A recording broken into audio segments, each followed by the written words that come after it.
you've always wanted a GoPro but didn't want to pay GoPro prices. Well, now they have one in the budget for you. The GoPro Hero 2018 edition, right after this. This is, you listening to Travis. What up, players? Welcome back. And for all you new people, welcome. My name's Travis and I do tech reviews every single week and I have fun doing it. If that sounds interesting to you, hit that subscribe button. But for now, let's get into the video. In 2018, GoPro is under a lot of pressure. There's rumors of a potential buyout. They've given up on the Karma, the drone that had the GoPro on it. They're not even going to support that anymore. And companies like Yi have come out with action cameras that do just about the same stuff for a lot less money. Now, GoPro is known for production quality cameras. I mean, you've seen footage from them on many TV shows like The Deadliest Catch and anywhere you don't want to put a $30,000 camera. So what is this? This is for beginners. This is for the people who wanted an action camera from GoPro but didn't want to pay GoPro prices. So what does this thing have? Can it be worth $200? Did they strip out too much stuff? Let's unbox it.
So of course, being a budget version of their action camera just comes with some of the bare minimums. Of course, the actual case, no protective lens in here, just straight up the protective case itself, just around the sides. You have your attachments that you can put on your helmet or wherever you're going to put this. With VHB, VHB is a very sticky, very hardy substance. It'll keep this on whatever you put it on. So make sure whatever you put it on, you want it to stay there. Don't expect to keep taking this off and on and off and on. That's not a thing. Considering the price of the GoPro Hero, the 2018 edition, you gotta know that the market is gonna be mostly prosumers or even people who are just getting into action cameras. And for that very reason, it has to be very user-friendly. Thank goodness there's a touchscreen on the back, because if you had to do it with buttons, not very user-friendly. But we're gonna take a look at the app and some other things to make sure that this thing is gonna hit the right market, because for GoPro, I really feel like this is a critical product. If they can knock it out of the park with this one and sell a ton of them, then maybe the financial problems that they've been having will go to the wayside.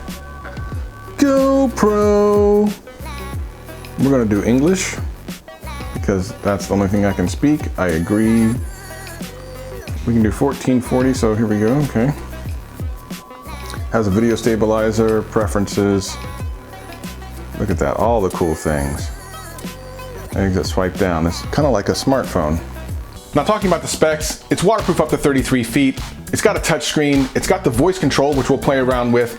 And most importantly, it does up to 1440p at 60 frames a second. Now, what's really interesting is it's not really shown on the front of the box. It only shows 1080p 60. So why would you use 1440p? Well, this isn't really for 4K people who are using 4K exclusively. Obviously, it's better looking than 1080p and you could use it in a 4K video, but quite frankly, really what you're gonna use it for is for 1080p content that you either wanna mask or shrink down or do something interesting to, and maybe even a little zoom, without losing any quality. So that's where you would use it. Don't really need it for anything else. So this is the stabilization as I'm walking. No gimbal, just walking. Now here we go. No gimbal, running. Audio coming out of GoPro, well out of shape.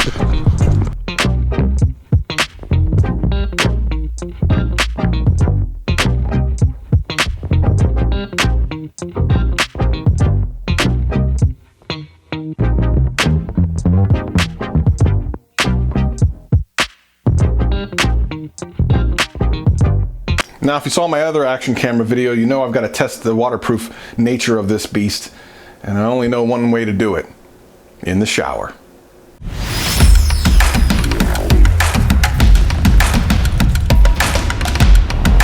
So the app's pretty cool too. You actually have the ability to change all types of settings on this thing straight from your phone, and that's great. I mean, being able to change the resolution and everything is great when you're not close to your GoPro. Maybe you have it on a stand somewhere and you want to get to it, but you don't want to walk over to it because you're framing up a great shot. Whatever the case may be, that's great. But here is, by far, my favorite feature of this GoPro. GoPro, start recording. So pimp. Now, for an action cam, that makes a lot of sense. Sometimes you can't get to your camera. Maybe you have it on a monopod, it's really far away, or, you know, whatever the case may be. That's so simple. It just made it so easy for me when I was doing different things and taking shots that I probably shouldn't have taken. Regardless, it made it super simple. I just do my voice command, and there it is. GoPro. So what do I think of the GoPro Hero, the 2018 version? Well, I gotta be honest, as someone who's never really looked into getting a GoPro, I'm really impressed by this thing. It's inexpensive, it works, I love the voice command, and I think if you're just getting into the game, this is great. As you've seen, I've done 1440p, down-res it to 1080p, and it looks great, and I'm really impressed. Plus, it passed the shower test. What more could you possibly want? So if you're asking me, and you're looking into getting a GoPro, man, for 200 bucks, it's gonna be hard to beat. And yes, I understand there's other things out there, but let's be serious. This is GoPro. So if this video helped you out, hit that like button, consider subscribing, and share with all your friends. We'd love to see you here next week as we do another review. Peace and love, peace and love.